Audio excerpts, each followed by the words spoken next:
আমরা আজকে অনেকের আদর্শ অনুসরণ করার কথা বলি। আমরা আজকে ভাবি যে আমি অমুকের মতন হতে চাই, তমুকের মতন হতে চাই। আমাদের বিশেষ করে তরুণ যুবক যুবতী ভাই বোনেরা অনেকের ফলোয়ার, অনেককে তারা ফলো করেন, কিন্তু জীবনের একটা সময় গিয়ে তারা ভেঙে পড়েন। কারণ তারা যাদের ফলোয়ার হয়েছেন, তারা যাদেরকে সেলিব্রিটি মনে করেন, একটা পর্যায়ে দেখা যায় তাদের জীবনে অনেক ক্ষেত্রে ব্যর্থতা আছে। এটা তারা মেনে নিতে পারেন না। এটাই স্বাভাবিক।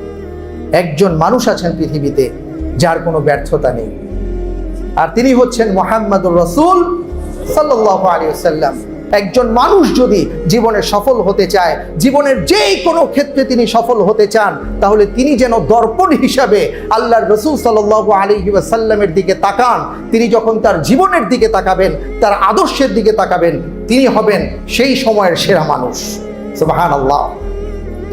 এই জন্য আল্লাহ রাব্বুল আলামিন কোরআনুল কারীমে বলেছেন আতিউল্লাহ ওয়া আতিউর রাসূল। অসংখ্য জায়গায় ইয়া আইয়ুহাল্লাযীনা আমানু আতিউল্লাহ ওয়া আতিউর রাসূল। আজকে আমরা সফলতার পিছনে ছুটছি, আমরা জীবনে সফল হতে চাই, আমরা চাই জীবনে যে আমাদের জীবনটা সফলতায় ভরে উঠুক, মানুষ আমাদেরকে ভালো বলুক, সমাজ আমাদেরকে ভালো বলুক। আমি দুনিয়াতে ভালো কিছু করতে চাই, আখিরাতেও ভালো কিছু করতে চাই। আমি আদর্শ বাবা হতে চাই, আমি আদর্শ স্বামী হতে চাই, আমি আদর্শ সমাজের মানুষ হতে চাই। আপনি কি হতে চান? আপনি যদি সফল হতে চান জীবনের সর্বক্ষেত্রে, তাহলে আপনাকে আমন্ত্রণ জানানো হচ্ছে, অভিবাদন জানানো হচ্ছে আল্লাহর রাসূল সাল্লাল্লাহু আলাইহি ওয়াসাল্লামের জীবনের দিকে। আপনি ফিরে আসুন, আল্লাহর রাসূল সাল্লাল্লাহু আলাইহি ওয়াসাল্লামের জীবনের দিকে তাকান, তাহলে দেখবেন আপনি একজন আদর্শ মানুষ হতে পেরেছেন, আপনি একজন সফল মানুষ হতে পেরেছেন। এমন একজন মানুষ যে মানুষের জীবনীতে প্রত্যেকটা ক্ষেত্রে, প্রত্যেকটা পদক্ষেপে ছড়িয়ে ছিটিয়ে আছে অসংখ্য মণি, মুক্তা, হীরা, জহরত। কারণ আপনি যেদিকে তাকাবেন সেদিকেই দেখবেন রাসূল সাল্লাল্লাহু আলাইহি ওয়াসাল্লাম আপনার জন্য সবকিছু রেখে গিয়েছেন। ওয়া রাফা'না লাকা যিকরাক। হে মুহাম্মদ সাল্লাল্লাহু আলাইহি ওয়াসাল্লাম, আমি আপনার আলোচনাকে, আমি আপনার মর্যাদাকে সমুন্নত করেছি। আজকে আল্লাহর রাসূল সাল্লাল্লাহু আলাইহি ওয়াসাল্লামের মর্যাদা কোন পর্যায়ে চলে গেছে আমরা যদি চিন্তা করে দেখি। তার কোনো ফেসবুক নেই, তার কোনো ইউটিউব চ্যানেল নেই, কোনো টুইটার অ্যাকাউন্ট নেই, ইনস্টাগ্রাম নেই, কিন্তু তাই বলে পৃথিবীতে তার ফলোয়ারের সংখ্যা কি কম? না, এটা আল্লাহ সুবহানাহু ওয়া তাআলা কর্তৃক প্রদত্ত। কিন্তু এখন আমরা যারা মনে করি আমাদের রাসূল সাল্লাল্লাহু আলাইহি ওয়াসাল্লাম যার ব্যাপারে আল্লাহ তাআলা বলেছেন কুল ইন কানা আবাউকুম ওয়া আবনাউকুম ওয়া ইখওয়ানুকুম ওয়া আজওয়াজুকুম ওয়া আশীরাতুকুম ওয়া আমওয়ালুন ইখতারাফতুমুহা ওয়া তিজারাতুন তাখশাউনা কাসাদাহা ওয়া মাসাকিনু তারদাউনাহা আহাব্বা ইলাইকুম মিনাল্লাহি ওয়া রাসূলিহি। আল্লাহর রাসূলের গুরুত্ব আল্লাহ সুবহানাহু ওয়া তাআলা কিভাবে দিয়েছেন সূরা তাওবাতে আপনারা পাবেন। রব্বুল আলামিন বলছেন, শোনো তোমরা যারা নিজেদেরকে ঈমানদার দাবি করো, ইন কানা আবাউকুম, তোমাদের পূর্বপুরুষ, বাপ থেকে নিয়ে বাবা, দাদা, বড় বাবা, এই যে নসল এসছে, বংশধারা পরম্পরায় যে এসছে, এদের কথা আল্লাহ প্রথমে বললেন। ওয়া আবনাউকুম, এরপরে তোমাদের সন্তান, সন্তানের সন্তান, এইভাবে তোমাদের পরবর্তী প্রজন্ম যাদের মাধ্যমে তৈরি হচ্ছে। ওয়া ইখওয়ানুকুম, তোমাদের ভাই ব্রাদার যারা আছেন। ওয়া আজওয়াজুকুম, তোমাদের প্রিয়তমা স্ত্রীগণ যারা আছেন। ওয়া আশীরাতুকুম, তোমাদের আপনজন বন্ধু বান্ধব যারা আছেন। ওয়া আমওয়ালুন ইখতারাফতুমুহা, যেই সম্পদ তোমরা অর্জন করো।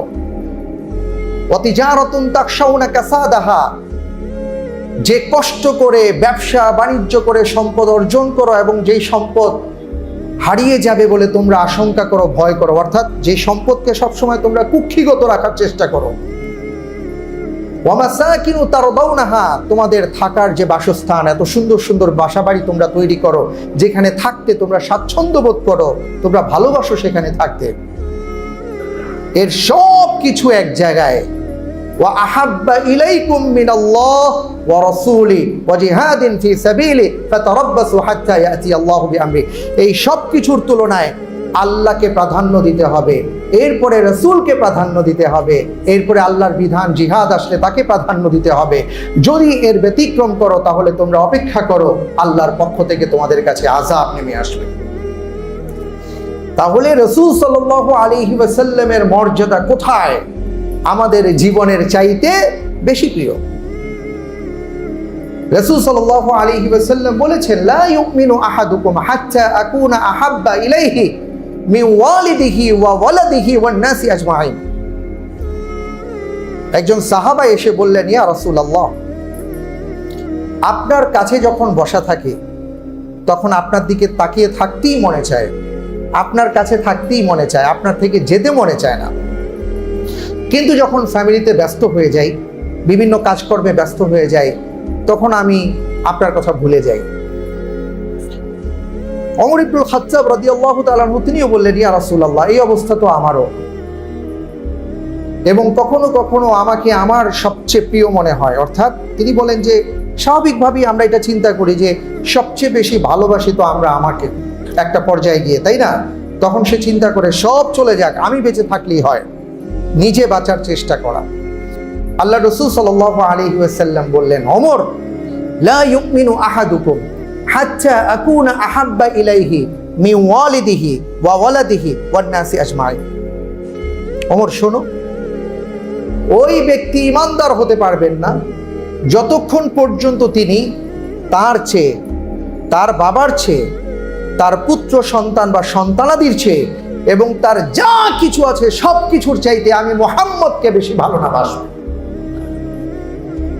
রাসূল সাল্লাল্লাহু আলাইহি ওয়াসাল্লামের এই কথা শুনে ওমর ইবনুল খাত্তাব রাদিয়াল্লাহু তাআলা আনহু দাঁড়িয়ে গেলেন, বললেন, ইয়া রাসূলুল্লাহ, ওয়াল্লাহি ওয়া রাব্বিল কাবা আনা আহাব্বু ইলাইকা মিন্নি, আনা আহাব্বু ইলাইকা মিন্নি। তিনি দাঁড়িয়ে বললেন, ইয়া রাসূলুল্লাহ, আপনি সাক্ষী থাকুন, আমি আল্লাহকে সাক্ষী রেখে বলছি, কাবার মালিক রবকে, রবের কসম খেয়ে বলছি, এখন থেকে ওমরের জীবনের চাইতে মুহাম্মদ সাল্লাল্লাহু আলাইহি ওয়াসাল্লামের জীবন ওমরের কাছে প্রিয়।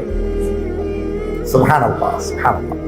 কিন্তু ব্যাপার হচ্ছে, তারা এই যে ঈমানের শক্তিতে বলিয়ান হয়েছিলেন, নিজের জীবনের চাইতে বেশি ভালোবেসেছিলেন রাসূল সাল্লাল্লাহু আলাইহি সাল্লামকে। এটা কিভাবে সম্ভব হয়েছিল? এটা এইভাবে সম্ভব হয়েছিল যে তারা রাসূল সাল্লাল্লাহু আলাইহি সাল্লামকে দেখেছেন। যারা ঈমানদার তারা কিভাবে রাসূল সাল্লাল্লাহু আলাইহি সাল্লামকে এতটা ভালোবেসেছেন, এর কারণ হচ্ছে আল্লাহর রসুলকে না দেখলেও তার সম্পর্কে তাদের জানা ছিল। আজকে আমি যদি আপনাদেরকে জিজ্ঞেস করি, আমি সহ, যে আমাদের জীবন চলার পথে এই 1 বিঘত জায়গার জন্য, হ্যাঁ, আমাদের উদরটাকে ভালো রাখার জন্য, একটু ভালো খাওয়ার জন্য, একটু ভালো পড়ার জন্য, আপনি নিজে চিন্তা করুন, আমি নিজে চিন্তা করি, আমরা জীবনে কত জ্ঞান অর্জন করেছি। আমাদের যতটুকু ওজন, আমরা যদি 80 কেজি হয়ে থাকি, 70 কেজি হয়ে থাকি, এই পর্যন্ত দেখা যাবে তার 3 ডবল বইপত্র আপনি পড়াশোনা করে ফেলেছেন। কিন্তু আপনার পুরো দেহটাকে ঠিক রাখার জন্য, আপনাকে ঠিক করার জন্য, আদর্শ মানুষ হওয়ার জন্য দুটো মাত্র জিনিস আল্লাহর রসুল বলে গিয়েছেন। একটি হচ্ছে কোরআন, আরেকটা হচ্ছে সুন্নাহ বা রসুলের জীবন আর হাদিস। আমরা কজন আছি এই কোরআন আর সুন্নাহ পড়ার চেষ্টা করেছি? 1000 জনে হয়তো সর্বোচ্চ আমরা 2 জন 5 জন পেতে পারি, 100-তে 1 জন পাবো কিনা আমরা জানি না। এটাই বাস্তবতা। এই জন্য রাসূল সাল্লাল্লাহু আলাইহি ওয়াসাল্লামকে আমরা ভালোবাসার কথা বলি, যে ভালোবাসা আমাদের কণ্ঠ থেকে আসে, হৃদয় থেকে ঝরে না। হৃদয় থেকে যদি ভালোবাসার কথা বলতে হয়, তাহলে তার সম্পর্কে তো আমাদের জানতে হবে, তার সম্পর্কে আমাদের বুঝতে হবে। তিনি কে ছিলেন, তিনি কেমন ছিলেন, তিনি আপনাকে কতটা ভালোবাসতেন, আপনার জন্য তিনি কি রেখে গিয়েছেন, আপনার জন্য তিনি কিয়ামতের ময়দানে কিভাবে অপেক্ষা করবেন, তার সব কিছু তিনি বলে গিয়েছেন। এগুলো আমাদেরকে জানতে হবে। আপনি যখন কারো সম্পর্কে জানবেন, আপনি তাকে দেখেননি, তার সাথে আপনার সাক্ষাৎ হয়নি, আপনার আগে হয়তো তিনি চলে গেছেন, কিন্তু আপনি এসে শুনলেন যে একজন মানুষ আপনাকে প্রচণ্ড ভালোবাসতেন, আপনার জন্য এই সব কিছু তিনি সাজিয়ে গুছিয়ে গেছেন, কিন্তু তিনি এখন নাই। আপনার তখন তার প্রতি কতটা শ্রদ্ধা বাড়বে, কতটা ভালোবাসা জন্ম নেবে। কিন্তু আপনি যদি তার সম্পর্কে কিছুই না জানেন, তাহলে তো এটা হবে না। ঠিক এমনি করে রাসূল সাল্লাল্লাহু আলাইহি ওয়াসাল্লাম তার প্রত্যেকটা উম্মতের জন্য এত নিয়ামত রেখে গেছেন, যে নিয়ামত আমরা ভাষায় প্রকাশ করে শেষ করতে পারবো না। আজকে দেখুন আমাদের সমাজে এই পৃথিবী নামক গ্রহে যে পরিমাণ অপরাধ সংগঠিত হয়, এটা যদি মূসা আলাইহিস সালাতু ওয়াস সালামের যুগে হতো তাহলে কি হতো? কোন আল্লাহর বান্দা হাত দিয়ে পাপ করেছেন, সাথে সাথে আল্লাহর পক্ষ থেকে গজব এসে হাত ঝলসে যেত। কেউ পা দিয়ে কিছু করেছেন, সাথে সাথে গজব চলে আসতো, কোনো কথা নাই, সাথে সাথে অ্যাকশন। কিন্তু আমাদের প্রিয় রাসূল সাল্লাল্লাহু আলাইহি ওয়াসাল্লাম আল্লাহর কাছে দোয়া করে বলেছেন, রব্বুল আলামিন আমার উম্মতকে আপনি মাফ করে দিন, আমার উম্মতকে আপনি অবকাশ প্রদান করুন, আমার উম্মতকে আপনি একটু সুযোগ প্রদান করুন, আমার উম্মতের জন্য আমৃত্যু আপনি তওবার দরজাটাকে উন্মুক্ত করে রাখুন। আল্লাহ সুবহানাহু ওয়া তাআলা তার দোয়া কবুল করেছেন। আল্লাহু আকবার, আল্লাহু আকবার। আমি আলোচনার শুরুতে বলেছিলাম আমরা 2.5 মিনিটের জন্য আসছি, কিন্তু আল্লাহ তাআলা 2.5 মিনিটের জন্য কি বরকত আমাদের জন্য রেখেছেন, যেটা অন্য কোনো উম্মতের বেলায় রাখেননি। রাসূল সাল্লাল্লাহু আলাইহি ওয়াসাল্লামের কাছে যখন বলা হলো, আল্লাহর রাসূল যখন সাহাবাদের সামনে বলছিলেন, শোনো, বনি ইসরাইলের এক ব্যক্তি 1000 বছর তিনি নফল সালাত আদায় করতেন, রাতের বেলা কিয়াম করতেন, দিনের বেলা সিয়াম করতেন, এরপরে আবার তিনি জিহাদের ময়দানে অবতীর্ণ হতেন। সাহাবায়ে কেরাম আজমাইন বললেন, ইয়া রাসূলুল্লাহ, উনি তো সৌভাগ্যবান, উনি তো হাজার হাজার বছর বয়স পেয়েছেন, আমরা তো 60 বছর 70 বছর বয়স পাই, আমাদের কি হবে? সাথে সাথে আল্লাহ তাআলা জানিয়ে দিয়েছেন, হে মুহাম্মদ সাল্লাল্লাহু আলাইহি ওয়াসাল্লাম, আপনি আপনার উম্মতদেরকে বলে দিন, ওরা থাকবে 60 বছর 70 বছর, কিন্তু আমি আল্লাহ ওদেরকে হাজার হাজার বছরের বারাকা দান করে দিব। আমাদের জন্য তিনি নাজিল করে দিলেন, আমাদের জন্য তিনি নাজিল করে দিলেন, যেটা আল্লাহ রাব্বুল আলামিন সূরা কদরে নাজিল করলেন, ইন্না আনজালনাহু ফি লাইলাতিল কদর ওয়া মা আদরাকা মা লাইলাতুল কদর লাইলাতুল কদরি খায়রুম মিন আলফি শাহর। আমার বান্দারা, আপনার উম্মতেরা আফসোস করছে, ঠিক আছে আমি মেনে নিচ্ছি, আমি সুযোগ দিয়ে দিলাম যে অন্যান্য জাতির মধ্যে তারা হাজার হাজার বছর বেঁচে ছিল, ইবাদত বন্দিগি করেছে, অসুবিধা নাই, আমি বছরে একটা রাত তাদেরকে দিব, যেই রাতের নাম হচ্ছে কদরের রাত, সৌভাগ্য রজনী। কোনো বান্দা যদি সেই রাত পেয়ে যায় তাহলে সেই রাত তাদের জীবনে হবে 1000 মাসের চাইতেও মহান। আপনি ভাবতে পারেন 5 ওয়াক্ত সালাত আমরা আদায় করছি, আল্লাহর রাসূল সাল্লাল্লাহু আলাইহি ওয়াসাল্লাম বারবার আল্লাহ সুবহানাহু ওয়া তাআলার কাছে গিয়েছেন, রব্বুল আলামিন 50 ওয়াক্ত সালাত দিয়েছেন আমার উম্মতের উপর, তারা তো আদায় করতে পারবেন না, আল্লাহ তাআলা তো ভালো করেই জানেন। কিন্তু এর মাধ্যমে, এই ঘটনাটার মাধ্যমে স্বয়ং রাসূল সাল্লাল্লাহু আলাইহি ওয়াসাল্লাম তার উম্মতের জন্য কতটা দরদি ছিলেন সেটা প্রকাশিত হলো। তিনি বারবার গেলেন, আয় আল্লাহ তাআলা 50 ওয়াক্ত আমার উম্মতেরা পারবে না, আবার গেলেন, রব্বুল আলামিন 45 ওয়াক্ত পারবে না, আবার গেলেন 40 ওয়াক্ত পারবে না। এমন হতে হতে হতে হতে কোথায় গিয়ে ঠেকলো? 5 ওয়াক্তে গিয়ে আসলো। আল্লাহ তাআলা তখন ঘোষণা দিয়ে দিলেন, ঠিক আছে আমি আপনার উম্মতের জন্য একটা সৌভাগ্যের ঘোষণা দিলাম, সেটা হলো আপনার উম্মতেরা 5 ওয়াক্ত সালাত আদায় করবে, কিন্তু আমি আল্লাহ তাকে 50 ওয়াক্তের সওয়াব দান করে দিব। আল্লাহু আকবার, আল্লাহু আকবার। এমন একজন রাসূল, তার সম্পর্কে ভাই আমাদের জানা উচিত। আমরা তার প্রশংসা করি, তার এত নাম। আল্লাহ সুবহানাহু ওয়া তাআলা বলেছেন যে আমি আপনার নামকে সমুন্নত করেছি। আমরা যখন আরবি বর্ণমালা পড়ি আলিফ থেকে ইয়া পর্যন্ত, আমি গত বছর বলেছিলাম, আপনাদের মনে আছে যে দেখেন আলিফ থেকে ইয়া পর্যন্ত 29টা হরফ, এই হরফের প্রত্যেকটা জায়গায় রাসূল সাল্লাল্লাহু আলাইহি ওয়াসাল্লামের নাম আছে। সুবহানাল্লাহি ওয়া বিহামদিহি। আপনি যদি আলিফ বলেন, আহমদ অধিক প্রশংসাকারী, যিনি আল্লাহর সবচেয়ে বেশি প্রশংসা করেন। আপনি যদি বায়ের কথা বলেন, তার নাম হচ্ছে বাশীর, যিনি আমাদেরকে সুসংবাদ প্রদান করেছেন, জান্নাতের সুসংবাদ দিয়েছেন। আপনি যদি তায়ের কথা বলেন, তার নাম হচ্ছে তাকী, যিনি সবচেয়ে বেশি আল্লাহকে ভয় করেন। হাদিসের মধ্যে এসছে, তিনি বলেছেন আমি তোমাদের মধ্যে সবচেয়ে বেশি আল্লাহকে ভয় করি। আপনি যদি সায়ের কথা চিন্তা করেন, তিনি হচ্ছেন সাকি, ধ্রুব তারা, যেটার কোনো তুলনা হয় না, তিনি হচ্ছেন একজন তুলনাহীন মানুষ। সুবহানাল্লাহি ওয়া বিহামদিহি। আপনি যদি জিমের কথা বলেন, তিনি হচ্ছেন জামিল, সবচেয়ে বেশি যিনি সুন্দর, আল্লাহ তাআলা যাকে সবচেয়ে সুন্দর করে পৃথিবীতে পাঠিয়েছেন। আপনি যদি হায়ের কথা বলেন, তিনি হচ্ছেন হামিদ, যার অর্থ হলো যিনি আল্লাহর প্রশংসাকারী। সুবহানাল্লাহি বিহামদি। আমরা যদি খয়ের কথা বলি, তিনি হচ্ছেন খাতামুন নবিয়্যিন লা নবিয়্যা বাদি। তিনি বলেছেন যে আমি সর্বশেষ নবী, আমার পরে আর কোনো নবী আসবে না। আমরা যদি দালের কথা বলি, তিনি হচ্ছেন দাইয়ান ইলাল্লাহ, যিনি আল্লাহর পথে আহ্বানকারী। আজীবন এই কাজ করে গেছেন, তিনি দায়ী হিসেবে কাজ করেছেন। আমরা যদি দালের কথা বলি, তিনি হচ্ছেন যাকি, তার চেয়ে এত মেধাবী পৃথিবীর বুকে আর কেউ কোনোদিন আসেনি, আসবেও না। আমরা যদি রয়ের কথা বলি, তিনি হচ্ছেন রাহমাতুল লিল আলামিন, গোটা জগৎ সমূহের জন্য আল্লাহ রাব্বুল আলামিন তাকে রহমত করে আমাদের কাছে পাঠিয়েছেন। সুবহানাল্লাহি ওয়া বিহামদি।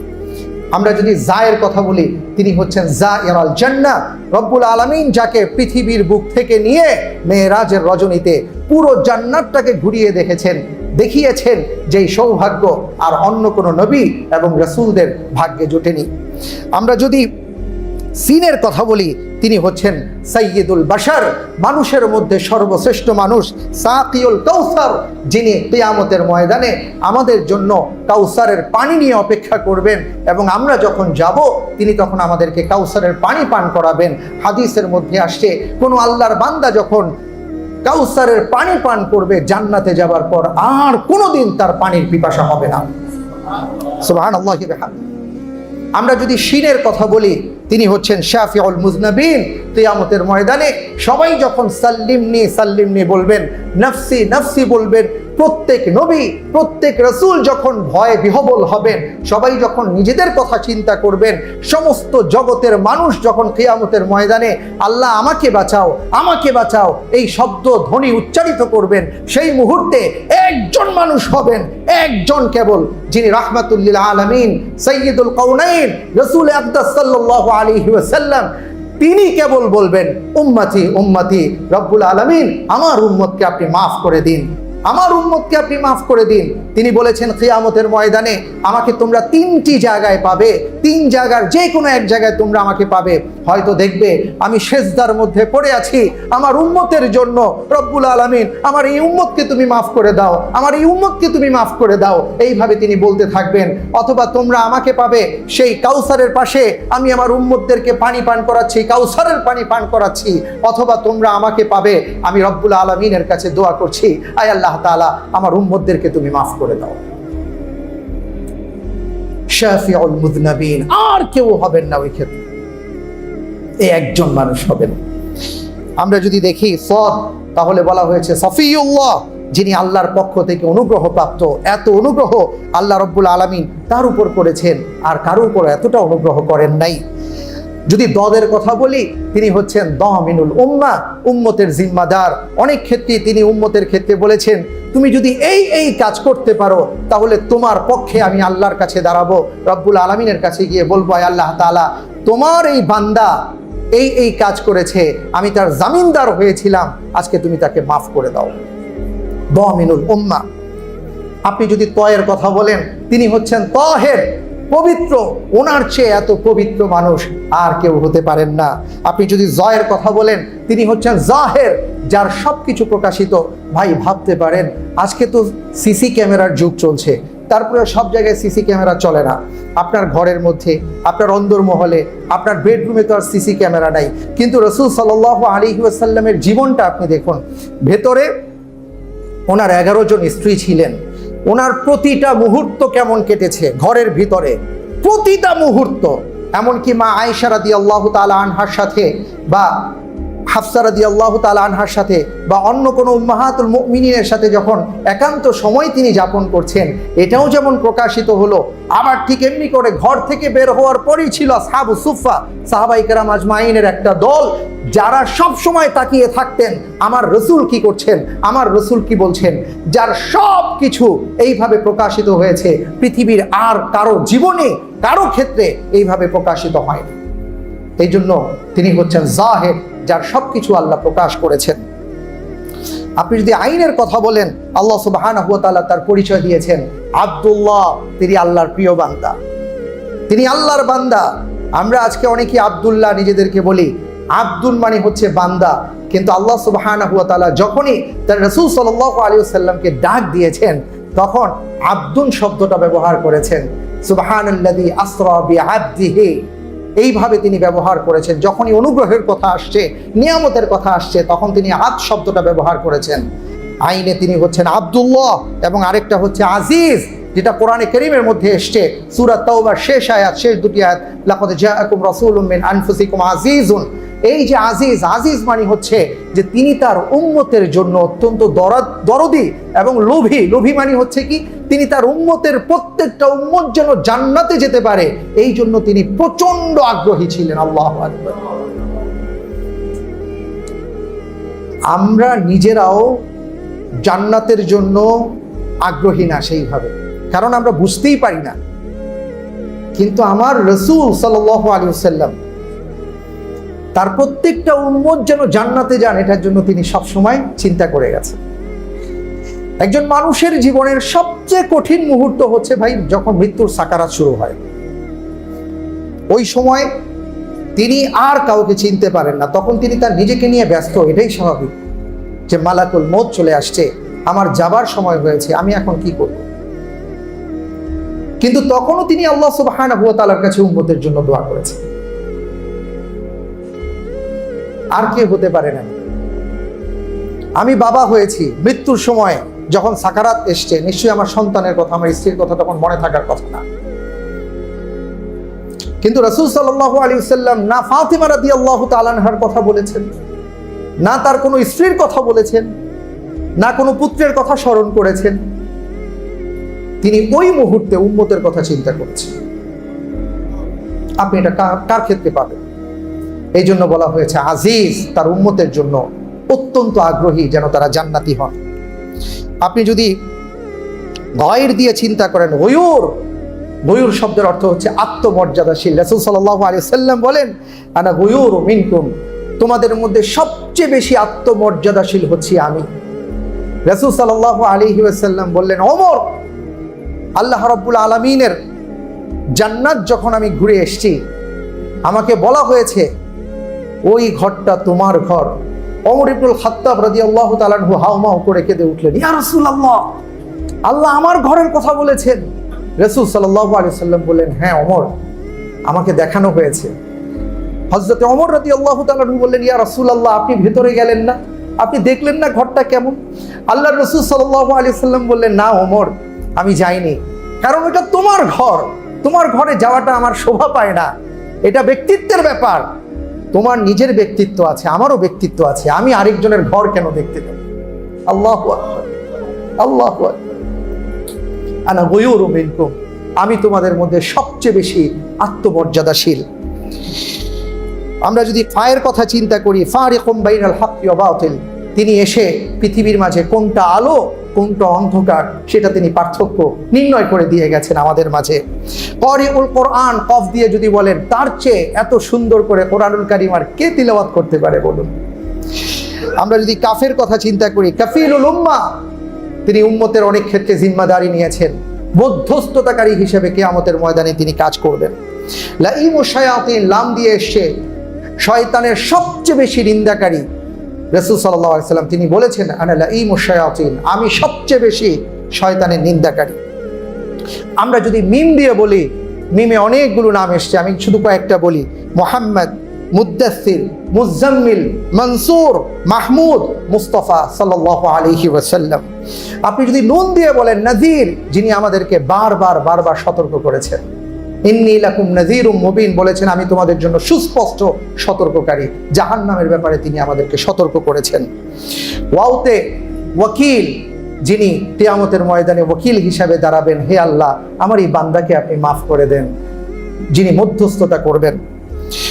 আমরা যদি বলি হা দিয়ে, তাহলে তিনি হচ্ছেন হাদি লিল আলাম, যিনি হেদায়েতের বার্তা নিয়ে এসেছিলেন আমাদের কাছে, মানুষের দাঁড়ে দাঁড়ে হেদায়েত নিয়ে ঘুরেছেন, যে আল্লাহ তোমার জন্য হেদায়েত পাঠিয়েছেন, আমার কাছে আসো, আমি তোমাকে পড়ে শোনাচ্ছি কোন পথে হেদায়েত। এইভাবে তিনি আমাদের জন্য হেদায়েতের বার্তা নিয়ে এসেছেন। হামজা দিয়ে হচ্ছে আমিন, যাকে আমরা আল আমিন বলে জানি, বিশ্বস্ত আমানতদার।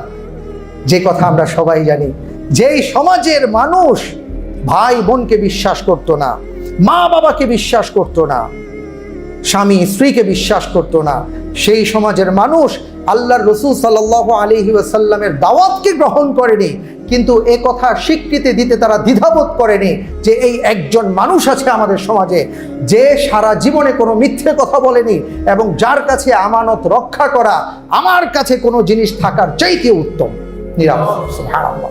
তিনি ছিলেন আল আমিন। আর ইয়াদিয়া হচ্ছে ইয়াসিন, যেটা আল্লাহ সুবহানাহু ওয়া তাআলা তার রাসূল সাল্লাল্লাহু আলাইহি ওয়াসাল্লামকে ডাক দিয়েছেন ইয়াসিন বলে, আল্লাহই জানেন তার কি অর্থ। সম্মানিত মুসল্লিবৃন্দ, এই কথাগুলো এই জন্য বললাম, এমন একজন রাসূলকে আল্লাহ তাআলা আমাদের কাছে পাঠিয়েছেন যিনি তার কথা চিন্তা করেননি, তিনি তার পরিবারের কথা চিন্তা করেননি, তিনি আমাদের কথা চিন্তা করেছেন। আল্লাহ তাআলা যেন আমাদেরকে সত্যিকার অর্থে রাসূল সাল্লাল্লাহু আলাইহি ওয়াসাল্লামের খাঁটি উম্মাহ হওয়ার তৌফিক দান করেন। আমরা সবাই বলি আমিন। সুবহানাকাল্লাহুম্মা ওয়া বিহামদিক, আশহাদু আল্লা ইলাহা ইল্লা আনতা আস্তাগফিরুকা ওয়া আতুবু ইলাইক। ওয়াসসালামু আলাইকুম ওয়া রাহমাতুল্লাহি ওয়া বারাকাতুহু।